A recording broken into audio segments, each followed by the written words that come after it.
අයිබෝවන් අද වීඩියෝ එකෙන් අපි කතා කරන්නේ අග්‍රහාර රක්ෂණ ක්‍රමය යටතේ ලියාපදිංචි සියලුම රාජ්‍ය සේවකයන්ට තමන්ගේ තොරතුරු අලුතෙන් අප්ඩේට් කරන්න කියලා අග්‍රහාර රක්ෂණ මණ්ඩලෙන් දැනුවත් කරලා තියෙනවා. ඉතින් ඒක ජුලි 31 වෙනිදායින් කාලය අවසන් වෙනවා. ඒ තොරතුරු අලුත් කරන්න දීපු කාලය. ඉතින් තමන්ගේ තියෙන තොරතුරු තමන්ගේ ප්‍රොෆයිල් එකේ තියෙන තොරතුරු අලුත් කරන්න කියලා තමයි මේක දීලා තියෙන්නේ. ඉතින් මෙතෙන්දී සමහර වෙලාවට ගැටලු වෙනවා මේ තොරතුරු අලුත් කරන්න ගියහම ලොගින් එකේදී ඩෙන්ටි කාඩ් නම්බර් එකයි පාස්වර්ඩ් එකකුයි ඉල්ලනවා. ඉතින් අපි අද වීඩියෝ එකකින් ඒ පාස්වර්ඩ් එක අමතක වුණායින් පස්සේ පාස්වර්ඩ් එක දන්නේ නැත්නම් හදාගන්නේ කොහොමද කියන එක පොඩ්ඩක් කතා කරනවා. ඒ වගේම තොරතුරු අලුත් කරන්නේ කොහොමද කියන එක සම්බන්ධයෙන්ත් කතා කරනවා. ඉතින් මේ සම්බන්ධයෙන් තමයි අපි අද වීඩියෝ එක ඉතින් ඉදිරියට මුලින්ම කරන්න ඕන ඔයගොල්ලෝගේ ෆෝන් එකේ හරි කම්පියුටර් එකේ හරි බ්‍රවුසර් එක ඕපන් කරගෙන Google එකට ගිහිල්ලා මෙතෙන්දී NITF කියලා ටයිප් කරලා ඉවරලා සර්ච් කරන්න තියෙන්නේ. ඉතින් එතකොට මෙන්න මේ වගේ nitf.lk National Insurance Trust Fund කියන එක එනවා. ඉතින් මෙන්න මේ ලින්ක් එකට ගිහිල්ලා එතනින් එන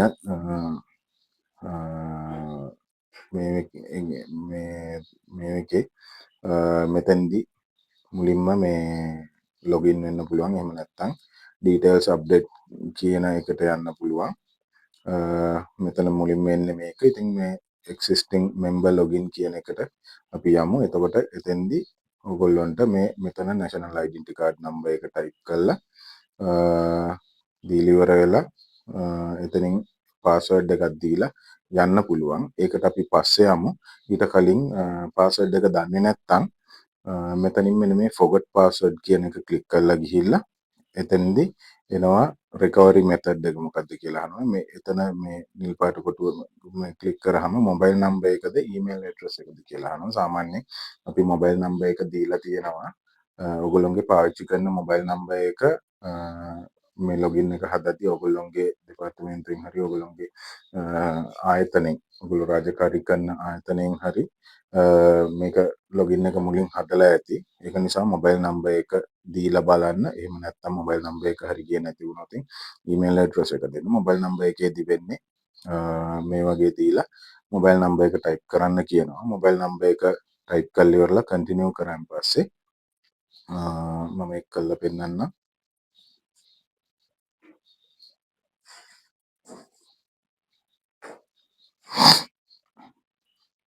ටයිප් කරන් පස්සේ මෙහෙම කන්ටිනියු කියන එක එබුවෙන් පස්සේ ඔයගොල්ලන්ට OTP එකක් එනවා. එතකොට ඒ OTP එක මෙතනට දීලා අලුතෙන් පාස්වර්ඩ් එකක් හදාගන්න පුළුවන්. එහෙම හදාගෙන සබ්මිට් කරන්න පුළුවන්. එහෙම නැත්නම් ඊමේල් ඇඩ්‍රස් එක දීලා ඊමේල් ඇඩ්‍රස් එකෙන් හදාගන්නත් පුළුවන්. මෙතෙන්දි වැඩේ තියෙන්නේ මේ දෙකම දීලා නැති වුණොතින් ගැටලුවක් තියෙනවා. එතෙන්දී මේ දෙකම පෙන්වෙන්නේ නැත්නම් මේ දෙකම දීලා නැත්නම් මෙතන රතු පාටින් මේ නම්බර් එක රෙජිස්ටර් වෙලා නැහැ කියනවා. අන්න එහෙම වුණොතින් ඔයගොල්ලෝ මේ වගේ මුලට ඇවිල්ලා මෙන්න මේ not yet a member create account කියන එක ක්ලික් කරලා ඉවරලා එතනින් යන්න. එතකොට එතනින් ගියන් පස්සේ ඔයගොල්ලන්ට මෙතන ගිහිල්ලා මෙතනින් ඇතුළට ගියන් පස්සේ ඔයගොල්ලෝගේ ඩෙන්ටි කාඩ් නම්බර් එක නම ඊමේල් ඇඩ්‍රස් එකක් මොබයිල් නම්බර් එකක් දීලා සයින් අප් බටන් එක ගියන් පස්සේ ඔයගොල්ලන්ට ඇතුළට යන්න පුළුවන් වෙනවා මේ ඔයගොල්ලෝගේ තොරතුරු දාන්න. ඉතින් මේ මම ඉතින් දැන් ඒ තොරතුරු දෙකම කිව්වා. එහෙම නැත්නම් දැන් කරන්න මේ අපි සාමාන්‍යයෙන් මම ඇතුළට ගිහිල්ලා පෙන්නන්නම් කොහොමද ඔයගොල්ලන්ට අප්ඩේට් කරන්න තියෙන්නේ කියලා. හරි ලොගින් වුණාන් පස්සේ මෙන්න මේ වගේ තැනකට තමයි එන්නේ. ඉතින් ඔයගොල්ලන්ගේ ප්‍රොෆයිල් එක එඩිට් ප්‍රොෆයිල් කියන මෙන්න මේ බටන් එක ප්‍රෙස් කරලා ඉවරලා එඩිට් කරගන්න පුළුවන්. එතනින් ඔයගොල්ලන්ගේ තොරතුරු අප්ඩේට් කරලා ඉවර වෙලා ළමයින්ගේ තොරතුරු තියෙනවා නම් ඒවත් තොරතුරු අප්ඩේට් කරලා ඉවරලා මේ සබ්මිට් කියන බටන් එක ඔබන්න. එතකොට මේ විදිහට සබ්මිට් වුණා කියන එක පැහැදිලි වෙනවා. එතනින් මේ කටයුත්ත අවසන් වෙනවා. ඉතින් ඒ විදිහට ඔයගොල්ලෝගේ තොරතුරු ටික අප්ඩේට් කරගන්න. එතෙන්දී ඔයගොල්ලෝගේ ළමයින්ගේ ඩෙන්ටි කාඩ් නම්බර්, ඊට පස්සේ කලත්‍රයාගේ ඩෙන්ටි කාඩ් නම්බර් එක ඕන වෙනවා. ඊළඟට ළමයින්ගේ උපැන්න සහතිකවල අංක අවශ්‍ය වෙනවා. ඊළඟට ගත්තාම ඔයගොල්ලෝ අවිවාහක නම්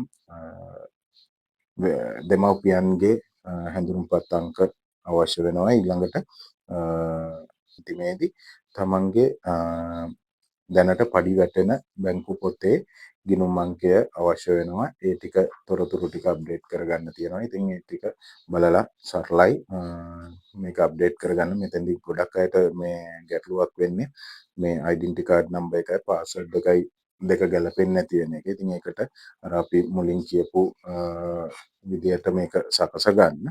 මම හිතනවා තොරතුරු ටික ඔයගලන්ට ලැබුණා කියලා. මොකක් හරි ගැටලුවක් තිබුණොත් අපිට යටින් කමෙන්ට් සෙක්ෂන් එකේ කමෙන්ට් එකක් දාලා ඔයගොල්ලෝගේ ප්‍රශ්නය අහන්න. අපි හැකි ඉක්මනටම පිළිතුරු දෙන්න. ඒ වගේම තමයි මේක ජූලි 31 තමයි අවසන් දිනේ. එදාට පෙර මේක සිද්ධ කරගන්න. එහෙනම් අපි ගිහිල්ලා එන්න. සුබ දවසක්.